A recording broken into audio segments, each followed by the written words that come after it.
My name's Allen Druffel, farm in eastern Washington State and central Idaho. We primarily farm wheat, but we're pretty diversified, so quite a few different crops.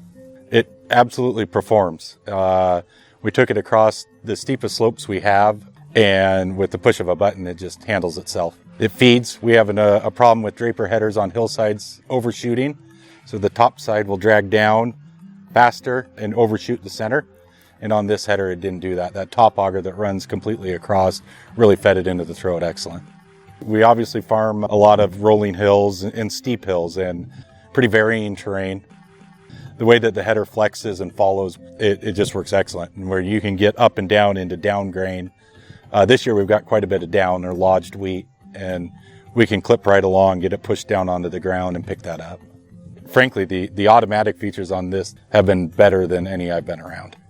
We could run the 40-foot anywhere we wanted to go. I'm amazed how quiet it is. The knife drive is just whisper quiet. You don't get the chop, chop, chop that you hear all day in a lot of different headers, especially flex headers. I don't have any concerns. I'm really impressed with the build quality, with the overall strength of the header. It's built for tough conditions.